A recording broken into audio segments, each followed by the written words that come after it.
Hello Duck Lover, semoga kabar baik dan sehat selalu untuk kalian semua.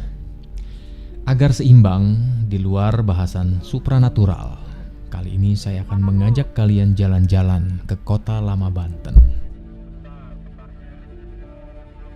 Banten selain populer sebagai kota religius, juga dikenal memiliki banyak peninggalan sejarah dari situs-situs kerajaan dan era kolonial Belanda.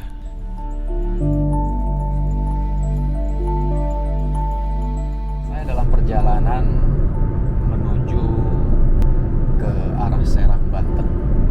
Ada beberapa nama yang akan menjadi perhatian saya.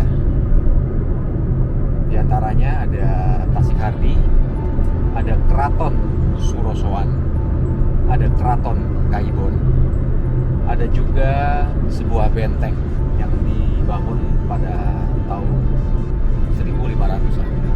Benteng Spilwijk, benteng Belanda sana. Dan juga ada histori masuknya peradaban Cina Muslim di Banten. Ada yang namanya Masjid Pecinan. Masjid Pecinan Tinggi. Masjid Pecinan Tinggi. Sangat menarik nih. Kita akan lihat ke sana. Nama-nama tersebut akan saya kupas nanti saat berada di lokasinya.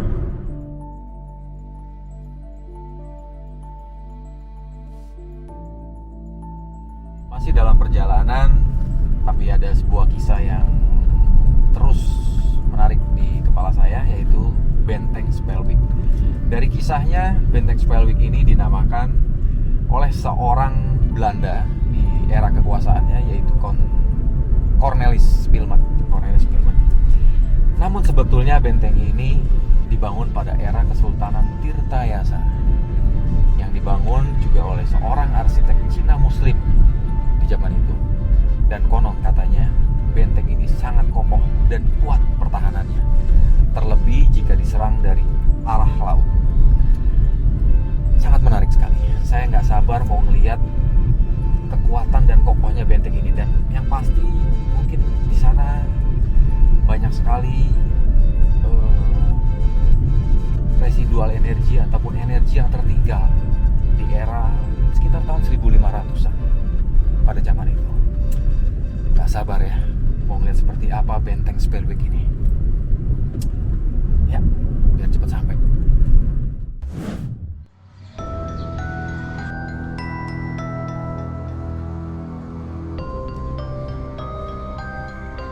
Duck Lover, sampai kita di Tasik-Hardi atau Situ Kardi, yang berarti danau buatan dalam bahasa Sunda.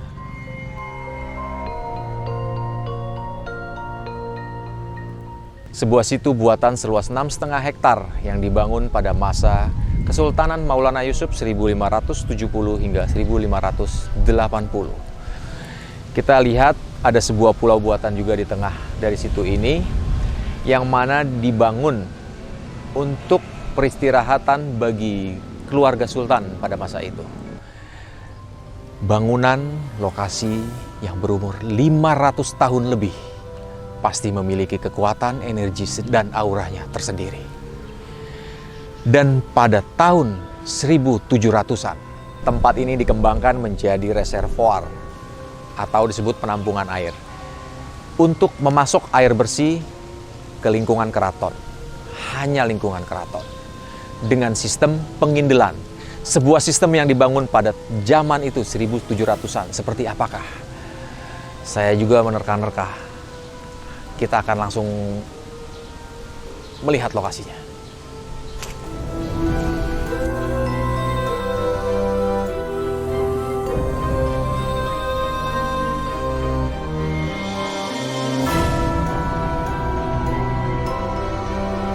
Duck Lover, ini adalah pengindelan abang, salah satu dari 3 rangkaian pengindelan yang ada, yaitu abang, putih, dan emas. Pengindelan sendiri merupakan teknik penjernihan air dengan cara pengendapan menggunakan ijuk dan pasir. Pada zaman itu belum adanya motor pompa. Nah, memanfaatkan kemiringan tanah untuk mengalirkan air menuju keraton.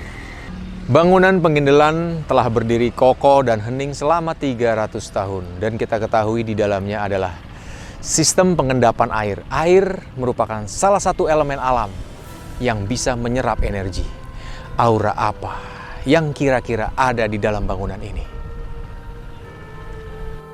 Di dalamnya kini hanya berupa kolam air dangkal. Namun, memberikan nuansa aura lain yang bisa kalian rasakan jika kalian datang ke tempat ini.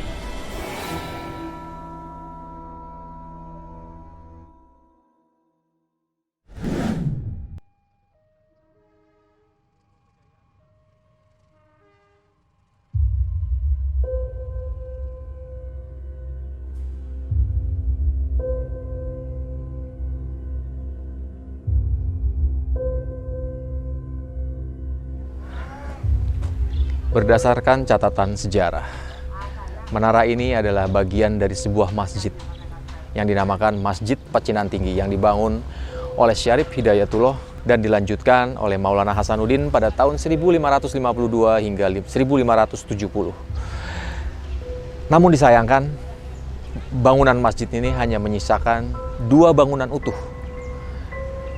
Menara di belakang saya ini dan mihrabnya yang ada di depan. Disebut sebagai Masjid Pecinan Tinggi karena dahulu masjid ini dibangun di pemukiman etnis Tionghoa atau etnis Cina. Bangunan mihrab yang berdiri kokoh ini adalah sebuah bukti sejarah peninggalan masa lampau dan menjadi pengingat bahwa kita adalah bangsa yang berbudaya tinggi.